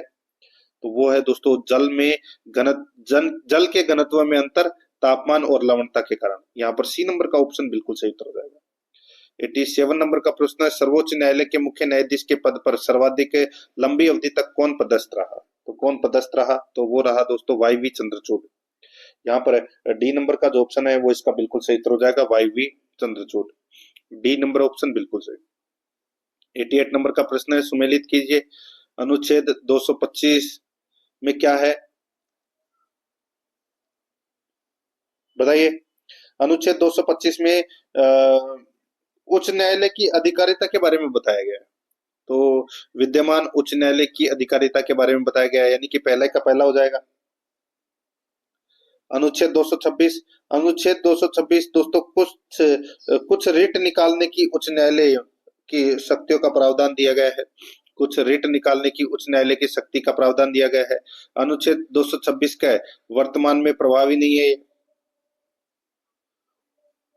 अनुच्छेद 227 ये सभी न्यायालयों के अधीक्षण की उच्च न्यायालय की शक्ति। तो यहाँ पर इसमें 1 2 3 4 इसका राइट आंसर हो जाएगा। 1 2 3 4 कौन से ऑप्शन में है? तो यहाँ पर ए नंबर का ऑप्शन बिल्कुल सही उत्तर हो जाएगा। 89 नंबर का प्रश्न इसमें देखिए, निम्न को सुमेलित कीजिए। सूची फर्स्ट में राज्यपाल है और सूची सेकंड में कार्यकाल है। सूची फर्स्ट में राज्यपाल और सूची सेकंड में कार्यकाल है। सूची फर्स्ट में दोस्तों राज्यपाल में देखिए गुरुमुख निहाल सिंह। दोस्तों गुरुमुख निहाल सिंह का कार्यकाल है वो दोस्तों कब से कब तक रहा? तो ये 1956 से 1962 तक रहा। ठीक है। डॉक्टर संपूर्णानंद, इनका कार्यकाल दोस्तों 1962 से 1967 तक रहा। सरदार हुकुम सिंह, तो दोस्तों सरदार हुकुम सिंह का कार्यकाल है ये 1967 से 1972 तक रहा। और सरदार जोगेंद्र सिंह का कार्यकाल 1972 से 1977 तक रहा। तो यहाँ पर इसमें 1 2 3 4 इसका राइट आंसर हो जाएगा। यहाँ पर ए नंबर का जो ऑप्शन है वो इसका बिल्कुल सही, 1 2 3 4। 90 नंबर का प्रश्न है, पंचायती राज संस्थाओं के चुनाव करवाने का दायित्व है। पंचायती राज संस्थाओं के चुनाव करवाने का दायित्व है तो दोस्तों ये भारत निर्वाचन आयोग का है। भारत निर्वाचन आयोग का है ये। यहाँ पर ए नंबर का ऑप्शन बिल्कुल सही। 91 नंबर का प्रश्न है, इसमें देखिए निम्न को सुमेलित कीजिए। निम्न को सुमेलित कीजिए। दोस्तों यहाँ पर देखिए इसमें सूची फर्स्ट को सूची सेकंड से सुमेलित करना है। शांति कानून व्यवस्था, शांति कानून व्यवस्था ये दोस्तों मजिस्ट्रेट व पुलिस की जिम्मेदारी होती है दोस्तों। ये भू अभिलेख अद्यतन करना, भूलेख अद्यतन करना तो ये पटवारी का कार्य होता है। रसद सामग्री उपलब्ध करवाना तो ये जिला रसद अधिकारी का कार्य होता है दोस्तों। ठीक है। चिकित्सा एवं सेवाएं, स्वास्थ्य सेवाएं ये दोस्तों मुख्य चिकित्सा एवं स्वास्थ्य अधिकारी के द्वारा है। तो यहाँ पर इसमें राइट आंसर हो जाएगा 1 2 3 4। तो यहाँ पर इसका राइट आंसर हो जाएगा ए नंबर का ऑप्शन बिल्कुल सही, 1 2 3 4। 92 नंबर का प्रश्न इसमें देखिए, अगर सूर्य और पृथ्वी के बीच की दूरी 1/4 कम हो जाए तो सबसे अधिक संभावना किस बात की होगी? अगर सूर्य और पृथ्वी के बीच की दूरी 1/4 कम हो जाए तो सबसे अधिक संभावना किस बात की होगी? तो दोस्तों किस बात की होगी? तो हमारे वर्ष की अवधि कम हो जाएगी। हमारे वर्ष की अवधि कम हो जाएगी। यहाँ पर सी नंबर ऑप्शन सही। 93 नंबर का प्रश्न है, तराइन का मैदान वर्तमान में किस राज्य में आता है? तो दोस्तों किस राज्य में आता है? तो दोस्तों ये हरियाणा में आता है। सी नंबर का ऑप्शन बिल्कुल सही, हरियाणा में। 94 नंबर का प्रश्न है, राजस्थान सरकार ने किस वर्ष 5 विभाग पंचायती राज संस्था को स्थानांतरित किए? तो यहाँ पर इसमें राइट आंसर हो जाएगा वो है 2010 में स्थानांतरित किए। ए नंबर का जो ऑप्शन है वो इसका सही उत्तर हो जाएगा। आगे देखिए 95 नंबर का प्रश्न है, भारतीय संविधान शरीर के संगात्मक और यानी कि भारतीय संविधान शरीर से संगात्मक तथा आत्मा से एकात्मक है, यह कथन किसने कहा? तो ये कथन किसने कहा? तो ये दोस्तों केसी वियर ने ये कथन कहा। यहाँ पर डी नंबर का जो ऑप्शन है वो इसका बिल्कुल सही उत्तर हो जाएगा। 96 नंबर का प्रश्न है, इसमें देखिए स्वयं सहायता समूह है सामान्यतः पर कितने सदस्यों का एक छोटा समूह होता है? तो ये होता है दोस्तों 10 से 20 सदस्यों का दोस्तों ये एक छोटा समूह होता है। ठीक है, SHGS में। तो यहाँ पर इसमें राइट आंसर हो जाएगा बी नंबर ऑप्शन सही। 97 नंबर प्रश्न है, लघु ज्वार भाटा पैदा होता है। लघु ज्वार भाटा पैदा होता है तो दोस्तों ये अर्धचंद्र के समय ये पैदा होता है। ए नंबर का ऑप्शन सही। 98 नंबर का प्रश्न है, स्थिर तरंग सिद्धांत किसके द्वारा प्रतिपादित किया गया? तो दोस्तों किसके द्वारा प्रतिपादित किया गया? तो ये हैरिस के द्वारा दोस्तों ये प्रतिपादित है वो किया गया। यहाँ पर बी नंबर ऑप्शन बिल्कुल सही। 99 नंबर का प्रश्न इसमें देखिए, मुगल सम्राट औरंगजेब की राजपूत नीति किस कारण से उनके पूर्ववर्तियों से भिन्न थी? मुगल सम्राट औरंगजेब की राजपूत नीति किस कारण से उसके पूर्ववर्तियों से भिन्न थी? तो दोस्तों ये पूर्ववर्तियों से भिन्न थी तो वो थी दोस्तों, उसने धार्मिक सहिष्णुता के स्थान पर धार्मिक कट्टरता को प्राथमिकता दी। यहाँ पर सी नंबर का जो ऑप्शन है वो इसका बिल्कुल सही उत्तर इसमें हो जाएगा। ये भिन्न थी दोस्तों। 100 नंबर का प्रश्न है, निम्न में से कौन सी विशेषता विस्तृत कृषि की है? तो कौन सी विशेषता विस्तृत कृषि की है? तो कृषि जोतों का बड़ा आकार, मानव श्रम में कमी, आधुनिक कृषि यंत्रों का अधिकतम प्रयोग। राइट आंसर हो जाएगा उपरोक्त सभी। डी नंबर का ऑप्शन बिल्कुल सही। 101 नंबर का प्रश्न है, इसमें देखिए राजस्थान में कंप्यूटर चालित गलचा डिजाइन केंद्र की स्थापना की गई है। तो दोस्तों ये की गई है दोस्तों कहां पर, बताइए कहां पर की गई है? तो यहाँ पर है, इसका सही उत्तर हो जाएगा जयपुर में की गई है। सी नंबर का ऑप्शन बिल्कुल सही। दोस्तों आराध्या आर एस अकेडमी के यूट्यूब चैनल को अगर आपने अभी तक सब्सक्राइब नहीं किया तो एक बार सभी के सभी मित्र हैं वो चैनल को सब्सक्राइब जरूर कर लें, बेल आइकन को दबाएं ताकि नोटिफिकेशन है वो आप सभी के पास में निरंतर पहुंचता रहे। क्लास को लाइक नहीं किया तो दोस्तों एक बार सभी के सभी मित्र हैं वो क्लास को लाइक जरूर करें। आप देख रहे हैं दोस्तों 102 नंबर का प्रश्न है, असंगठित क्षेत्रक की विशेषता नहीं है। तो दोस्तों इसकी विशेषता दोस्तों इसकी एक निश्चित प्रक्रिया व कार्यविधि है। ये असंगठित क्षेत्रक की विशेषता नहीं है दोस्तों, इसकी एक निश्चित प्रक्रिया व कार्यविधि है, तो ये नहीं है। तो यहाँ पर नहीं होती है ये, तो यहाँ पर इसमें ए नंबर का ऑप्शन राइट आंसर हो जाएगा। इस क्षेत्र में कम वेतन मिलता है, यह क्षेत्र छोटी छोटी और बिखरी इकाइयों से निर्मित होता है, रोजगार नियमित और सुरक्षित नहीं होता। यहाँ पर ए नंबर ऑप्शन सही। 103 नंबर का प्रश्न है, भारतीय लोकतंत्र में महिला प्रतिनिधित्व बढ़ाने के लिए कौन सा संवैधानिक संशोधन विधेयक प्रस्तावित किया गया है? तो यहाँ पर इसमें राइट आंसर हो जाएगा वो है 108वां संविधान संशोधन विधेयक, महिला आरक्षण विधेयक। तो यहाँ पर इसमें सी नंबर का जो ऑप्शन है वो इसका बिल्कुल सही उत्तर हो जाएगा।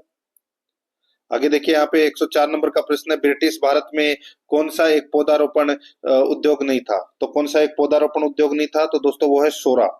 डी नंबर का जो ऑप्शन है वो इसका बिल्कुल सही उत्तर हो जाएगा, सोरा। आगे देखिए 105 नंबर का प्रश्न है, राजकोषीय नीति एवं कर क्षेत्र के संबंध में कौन से सुधार किए गए? राजकोषीय नीति एवं कर क्षेत्र के संबंध में कौन से सुधार किए गए? तो दोस्तों कौन से सुधार किए गए? तो ये किए गए दोस्तों इसमें सुधार व्यक्तिगत आयकर की छूट की सीमा में कई चरणों में बढ़ोतरी, निर्यात से प्राप्त लाभ को कर मुक्त कर दिया गया तथा कस्टम ड्यूटी सीमा शुल्क में कटौती की गई। बिल्कुल सही बात है। काले धन को बाहर निकालने के लिए स्वैच्छिक घोषणा पर केवल 30% कर की व्यवस्था, तो ये भी सही है। तो यहाँ पर इसका राइट आंसर हो जाएगा उपरोक्त सभी। डी नंबर ऑप्शन बिल्कुल सही, उपरोक्त सभी। 106 नंबर का प्रश्न है, वैश्वीकरण का आवश्यक अंग है। वैश्वीकरण का आवश्यक अंग क्या है बताइए? तो दोस्तों वैश्वीकरण का जो आवश्यक अंग है, देखिए निर्बाध व्यापार प्रवाह है, ठीक है, निर्बाध व्यापार प्रवाह है, निर्बाध पूंजी प्रवाह है, ठीक है,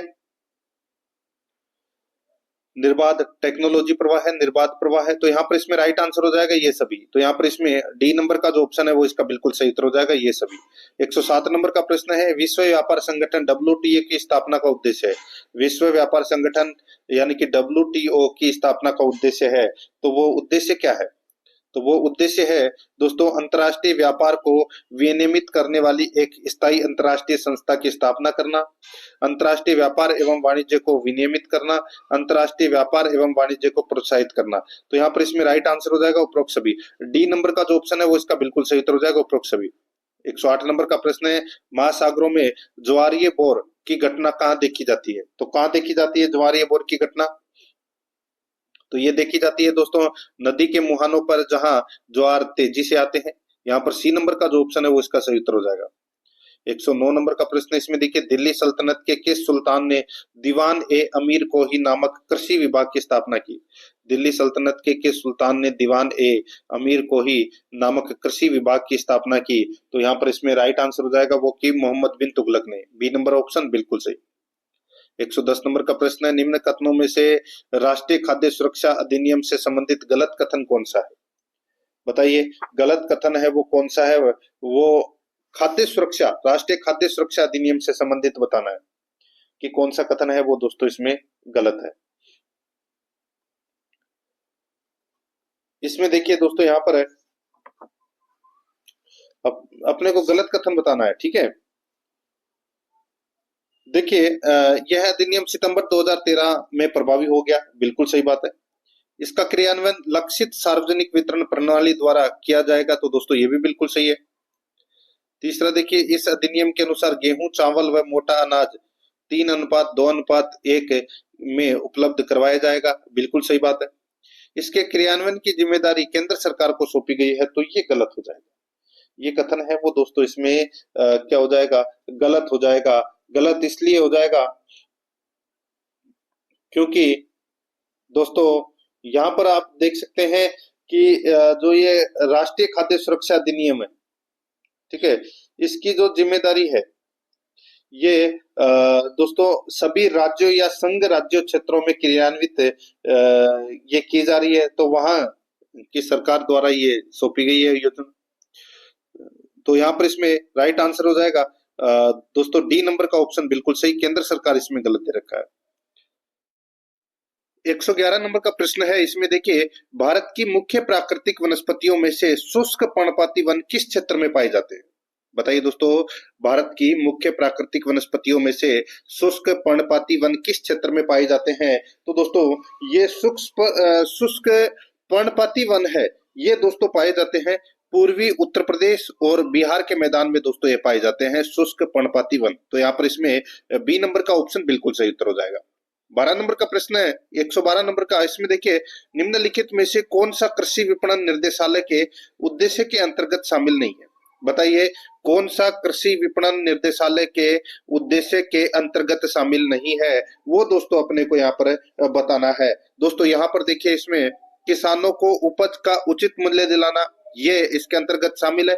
पड़ोसी राज्यों में कृषि मंडियों के विकास को बढ़ावा देना, ये दोस्तों इसमें इसके उद्देश्य के अंतर्गत ये शामिल नहीं है। बाकी देखिए कृषि विपणन संबंधी आधारभूत ढांचे का सुदृढ़ीकरण है, बिल्कुल सही है। मंडी प्रांगणों में कृषकों को विपणन सुविधाएं उपलब्ध कराना, ये भी दोस्तों इसका उद्देश्य है। तो यहाँ पर बी नंबर का जो ऑप्शन है वो इसका बिल्कुल सही उत्तर हो जाएगा। 113 नंबर का प्रश्न है, इसमें देखिए साक्षरता दर के आकलन के लिए किस आयु वर्ग को आधार माना जाता है? साक्षरता दर के आकलन के लिए किस आयु वर्ग को आधार माना जाता है? तो दोस्तों इसका राइट आंसर हो जाएगा, बताइए। तो इसका सही उत्तर है वो है दोस्तों देखिए 7 वर्ष। 7 वर्ष इसका राइट आंसर हो जाएगा। साक्षरता दर के आकलन के लिए 7 वर्ष के आयु वर्ग को आधार है वो माना जाता है। तो यहाँ पर इसमें सी नंबर ऑप्शन सही। 114 नंबर का प्रश्न, इसमें देखिए राजस्थान में डेयरी उद्योग किस प्रकार के उद्योगों में शामिल है? तो दोस्तों ये डेयरी उद्योग है, ये किस प्रकार के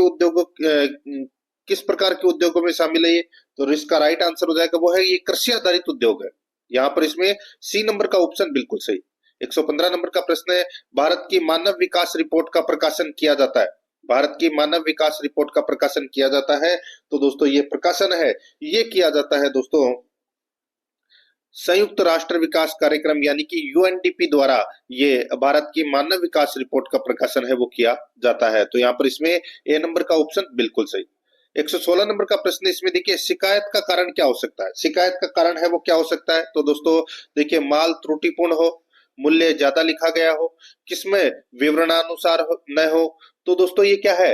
तो ये शिकायत का कारण है वो हो सकते हैं दोस्तों ये सभी। तो यहाँ पर इसमें राइट आंसर हो जाएगा उपरोक्त सभी, डी नंबर का ऑप्शन बिल्कुल सही। 117 नंबर का प्रश्न, इसमें देखिए मूल्य देकर वस्तु अथवा सेवा प्राप्त करने वाले को क्या कहा जाता है? मूल्य देकर वस्तु अथवा सेवा प्राप्त करने वाले को क्या कहा जाता है? तो दोस्तों इसका राइट आंसर हो जाएगा, उसको कहते हैं दोस्तों उपभोक्ता। क्या बोलते हैं? उपभोक्ता बोलते हैं, सी नंबर ऑप्शन सही। 118 नंबर का प्रश्न, इसमें देखिए आर्थिक क्षेत्रों में मुद्रा की भूमिका निम्न में से कौन से कारकों से स्पष्ट है? आर्थिक क्षेत्रों में मुद्रा की भूमिका निम्न में से कौन से कारकों से स्पष्ट है? तो यहाँ पर इसका राइट आंसर हो जाएगा देखिए आर्थिक क्रियाओं की प्रेरक, पूंजीवाद एवं साख निर्माण का आधार, आर्थिक विकास एवं रोजगार में सहायक। तो यहाँ पर इसका राइट आंसर हो जाएगा उपरोक्त सभी, डी नंबर का ऑप्शन बिल्कुल सही उत्तर हो जाएगा। 119 नंबर का प्रश्न, इसमें देखिए जब मनुष्य पर्वतों के सहारे ऊंचाई पर चढ़ता है या वायुयान में यात्रा करता है तो कभी कभी उसके नाक कान से खून आने लगता है। ऐसा इसलिए होता है क्योंकि, बताइए, जब मनुष्य पर्वतों के सहारे ऊंचाई पर चढ़ता है या वायुयान में यात्रा करता है तो कभी कभी उसके नाक कान से खून आने लगता है। तो ऐसा इसलिए होता है क्योंकि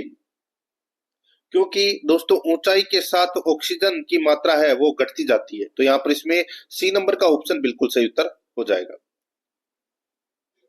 यहाँ पर देखिए एक तो इसमें ऑक्सीजन की मात्रा है वो घटती जाती है, और देखिए ऊंचाई के साथ वायु दाब भी है वो कम होता जाता है। तो यहाँ पर ए और सी है वो इसका राइट आंसर हो जाएगा। कुट भाषा में अपने को उत्तर देना था, तो यहाँ पर इसका right answer C number option बिल्कुल सही।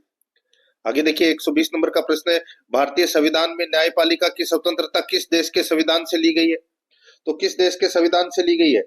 इसका राइट आंसर हो जाएगा संयुक्त राज्य अमेरिका के संविधान से ली गई है। यहाँ पर सी नंबर का ऑप्शन बिल्कुल सही उत्तर हो जाएगा। 121 नंबर का प्रश्न है, इसमें देखिए भारतीय लोकतंत्र में महिला प्रतिनिधित्व बढ़ाने के लिए कौन सा संवैधानिक संशोधन विधेयक प्रस्तावित किया गया है? महिला प्रतिनिधित्व बढ़ाने के लिए कौन सा संवैधानिक संशोधन विधेयक प्रस्तावित किया गया है? इसका राइट आंसर हो जाएगा वो है दोस्तों 108वां संविधान संशोधन विधेयक, महिला आरक्षण विधेयक जिसको बोलते हैं। यहाँ पर सी नंबर का ऑप्शन बिल्कुल सही उत्तर हो जाएगा 2023 में। आगे देखिए 122 नंबर का प्रश्न है, किसके निर्देशन में भारतीय पुरातत्व सर्वेक्षण विभाग की स्थापना की गई? तो ये स्थापना की गई दोस्तों एक निगम के नेतृत्व में। ठीक है, एक निगम इसका सही उत्तर हो जाएगा, ए नंबर ऑप्शन बिल्कुल सही। 123 नंबर का प्रश्न है, इसमें देखिए भारत के राष्ट्रपति के निर्वाचन से संबंधित निम्नलिखित कथनों में से कौन सा या कौन से सही है? भारत के राष्ट्रपति के निर्वाचन से संबंधित है निम्नलिखित कथनों में से कौन सा या कौन से सही है, वो दोस्तों अपने को यहाँ पर बताना है। यहाँ पर देखिए राष्ट्रपति की बात हो रही है दोस्तों यहाँ पे, ठीक है, और राष्ट्रपति की बात हो रही है तो दोस्तों 35 वर्ष की आयु से ऊपर का कोई भी व्यक्ति भारत के राष्ट्रपति के रूप में निर्वाचन के लिए पात्र है। तो दोस्तों बिल्कुल सही है। इसमें योग्यता की बात की जा रही है, तो इसमें कम से कम है वो 35 वर्ष की आयु तो होनी ही चाहिए। ठीक है, तो इसमें पहला है वो क्या है, सही है। दूसरा देखिए भारत का राष्ट्रपति एक से अधिक अवधि के लिए पुनर्निर्वाचित का पात्र है, बिल्कुल सही बात है दोस्तों। तीसरा देखिए कोई व्यक्ति यदि लाभ का पद धारण करता है तो वह भारत के राष्ट्रपति के लिए निर्वाचन का पात्र नहीं है, तो दोस्तों ये भी बिल्कुल सही है। तो यहाँ पर तीनों ही है वो क्या है, सही है। तो यहाँ पर इसका राइट आंसर हो जाएगा सी नंबर का ऑप्शन बिल्कुल सही, 1 2 3 इसमें क्या है, सही है। 124 नंबर का प्रश्न है, इसमें देखिए सुमेलित कीजिए सूची फर्स्ट और सूची सेकंड। दोस्तों यहाँ पर दे रखा है, अपने को बताना है कि कौन से अनुच्छेद में क्या है। ठीक है दोस्तों, यहाँ पर आप देख सकते हैं, इसमें देखिए अनुच्छेद 56 में क्या है, अनुच्छेद 56 में दोस्तों राष्ट्रपति की पदावधि दी गई है, बिल्कुल सही बात है। अनुच्छेद 57 में दोस्तों पुनर्निर्वाचन के लिए पात्रता है, तो दोस्तों ये भी बिल्कुल सही है। अनुच्छेद 58 में राष्ट्रपति निर्वाचित होने के लिए अर्हताएं, ये इसमें अनुच्छेद 58 में है। अनुच्छेद 59 में दोस्तों राष्ट्रपति पद के लिए शर्तें हैं, तो ये भी बिल्कुल सही है। यहाँ पे दोस्तों सारे के सारे हैं वो पहले से ही सही सम्मिलित किए गए हैं। यहाँ पर इस प्रश्न का राइट आंसर हो जाएगा ए 1 2 3 4, यानी कि ए नंबर का ऑप्शन बिल्कुल सही। 125 नंबर का प्रश्न है, इसमें देखिए इसमें भी दोस्तों सुमेलित करना है सूची फर्स्ट और सूची सेकंड, यहाँ पर दे रखा है, अपने को बताना है कि कौन से अनुच्छेद में क्या है। तो इसमें भी देख सकते हैं दोस्तों, देखिए अनुच्छेद 222 में किसी न्यायालय का एक उच्च न्यायालय से दूसरे न्यायालय में अंतरण, तो दोस्तों यानी कि किसी न्यायाधीश का एक न्यायालय से दूसरे उच्च न्यायालय में अंतरण, यह अनुच्छेद 222 में है। अनुच्छेद 223 के अंदर कार्यकारी मुख्य न्यायमूर्ति की नियुक्ति से संबंधित है ये अनुच्छेद 223। अनुच्छेद 224 अपर और कार्यकारी न्यायाधीशों की नियुक्ति से संबंधित है, और अनुच्छेद 224 क्या है, ये उच्च न्यायालयों की बैठकों में सेवानिवृत्ति या सेवानिवृत्त न्यायाधीशों की नियुक्ति से संबंधित है ये। ठीक है, तो ये सारे के सारे दोस्तों पहले से ही सही सम्मिलित है।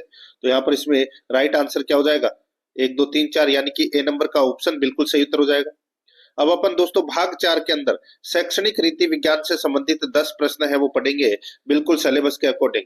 126 नंबर का प्रश्न है, इसमें देखिए सामाजिक अध्ययन विषय के अध्यापन की वेशभूषा कैसी होनी चाहिए, सामाजिक अध्ययन विषय के अध्यापन की वेशभूषा कैसी होनी चाहिए, तो दोस्तों कैसी होनी चाहिए, तो ये स्थानीय समाज के अनुसार होनी चाहिए, यहाँ पर सी नंबर ऑप्शन सही। 127 नंबर का प्रश्न, इसमें देखिए निम्न में से कौन सा कथन मस्तिष्क उद्वेलन विधि के बारे में सही नहीं है, बताइए कौन सा कथन है वो मस्तिष्क उद्वेलन विधि के बारे में सही नहीं है, वो दोस्तों अपने को यहाँ पर बताना है। देखिए इस विधि में कम समय लगता है, तो ये कथन दोस्तों इसमें गलत हो जाएगा। ये कथन है वो दोस्तों इसमें गलत हो जाएगा। तो यहाँ पर इसमें पहला ही है वो इसमें राइट आंसर हो जाएगा, क्योंकि ये इस विधि के बारे में दोस्तों ये कथन है वो सही नहीं है। बाकी इससे छात्रों में मौलिकता, चिंतन शक्ति एवं सृजनात्मक शक्तियों का विकास होता है, बिल्कुल सही है। इस विधि द्वारा बालक का मस्तिष्क पूर्ण रूप से सक्रिय रहता है, ये भी बिल्कुल सही है।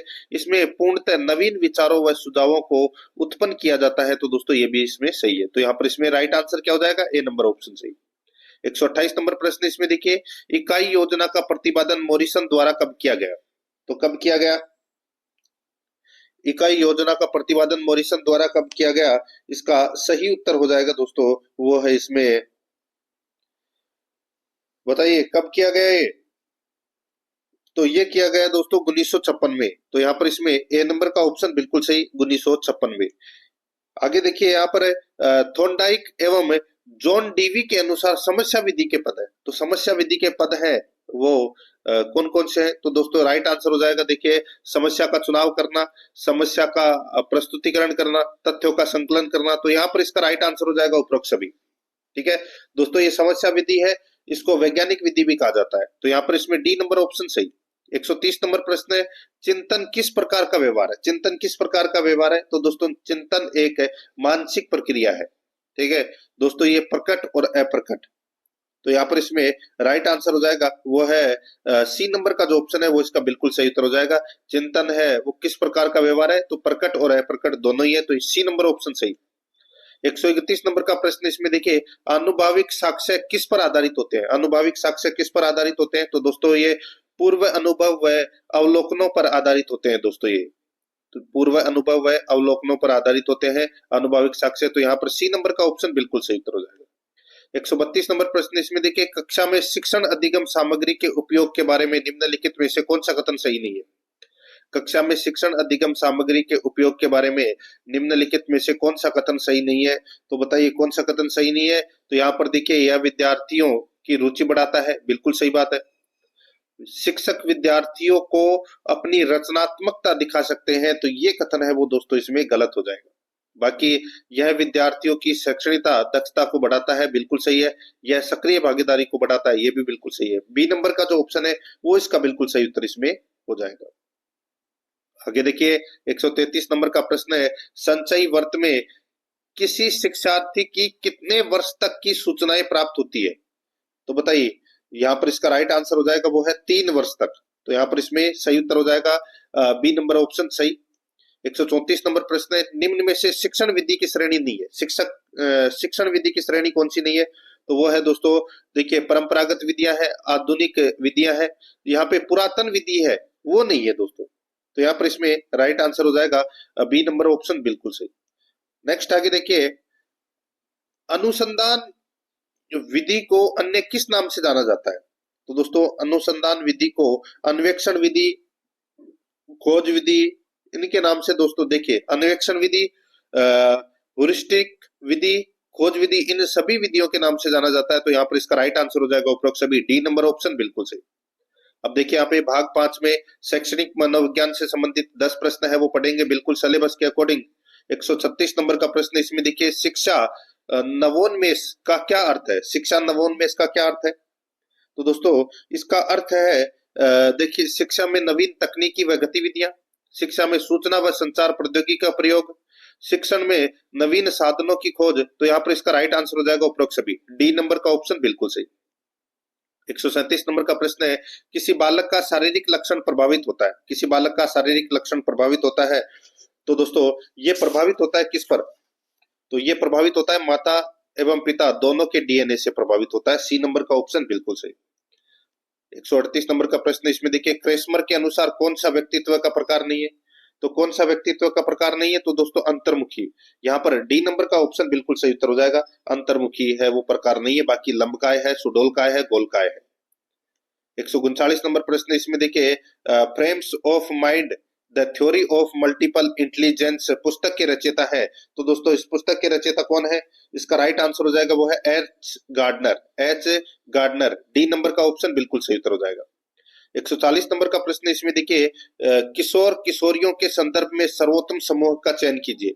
किशोर किशोरियों के संदर्भ में सर्वोत्तम समूह का चयन कीजिए। तो दोस्तों देखिए वो है दर्शन, सुसमायोजन, समाज सेवा की भावना। यहाँ पर डी नंबर का ऑप्शन बिल्कुल सही उत्तर हो जाएगा। 141 नंबर का प्रश्न है, निर्मितवादी शिक्षण सिद्धांत मॉडल के अनुसार सही है। निर्मितवादी शिक्षण सिद्धांत मॉडल के अनुसार सही है, तो दोस्तों इसका सही उत्तर हो जाएगा वो है अन्वेषण करना, व्याख्या करना, विस्तार करना, मूल्यांकन करना। ए नंबर का जो ऑप्शन है वो इसका बिल्कुल सही उत्तर हो जाएगा। 142 नंबर का प्रश्न इसमें देखिए, एक बालक असंभव प्रतीत होने वाली कल्पना करता है, यह संकेत करती है उसकी सृजनशीलता का। यहाँ पर इसमें बी नंबर का ऑप्शन बिल्कुल सही उत्तर हो जाएगा। 143 नंबर प्रश्न है, शिक्षा मनोविज्ञान अध्ययन करता है। शिक्षा मनोविज्ञान अध्ययन करता है मानव व्यवहार का शैक्षिक परिस्थितियों में अध्ययन करता है शिक्षा मनोविज्ञान। यहाँ पर बी नंबर का जो ऑप्शन है वो इसका सही उत्तर हो जाएगा। 144 नंबर का प्रश्न है, किशोरावस्था के दौरान विकासात्मक परिवर्तनों के फलस्वरूप होने वाली एक मुख्य समस्या है। किशोरावस्था के दौरान विकासात्मक परिवर्तनों के फलस्वरूप होने वाली एक मुख्य समस्या है। तो एक मुख्य समस्या क्या है, तो वो है समायोजन की कमी। यहाँ पर डी नंबर का जो ऑप्शन है वो इसका बिल्कुल सही उत्तर हो जाएगा, समायोजन की कमी। 145 नंबर का प्रश्न इसमें देखिए, कौन सी विधि उपागम के समान प्रयोजों का मापन उनके विकास की विभिन्न अवस्थाओं पर लिया जाता है। कौन सी विधि उपागम के समान प्रयोजों का मापन उनके विकास की विभिन्न अवस्थाओं पर लिया जाता है। यहाँ पर इसका राइट आंसर हो जाएगा वो है दोस्तों इसमें समकालीन अध्ययन विधि। समकालीन अध्ययन विधि, तो यहाँ पर इसका राइट आंसर क्या हो जाएगा, बी नंबर का जो ऑप्शन है वो इसका बिल्कुल सही उत्तर इसमें हो जाएगा। अब देखिए अपन भाग 6 में सूचना तकनीकी से संबंधित 5 प्रश्न है वो पढ़ेंगे बिल्कुल सिलेबस के अकॉर्डिंग। 46 नंबर का प्रश्न है, इसमें देखिए निम्न परिपथों यानी कि सर्किट में से किसका प्रयोग कंप्यूटर में स्मृति यंत्र यानी कि मेमोरी डिवाइस की भांति किया जाता है। तो वो है दोस्तों फ्लिप फ्लॉप यानी कि उलट पलट। तो यहाँ पर इसमें बी नंबर का ऑप्शन बिल्कुल सही। 147 नंबर का प्रश्न है, सीपीयू का पूरा नाम क्या है। ये तो सभी को पता होगा दोस्तों, central processing unit. C number option बिल्कुल सही।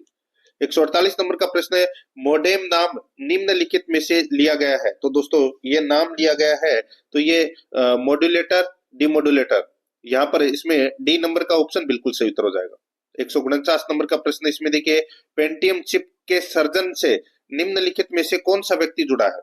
तो कौन सा व्यक्ति जुड़ा है, यानी कि पेंटियम चिप का आविष्कार है वो किसने किया था, तो ये विनोद धाम ने किया था दोस्तों, याद रखना।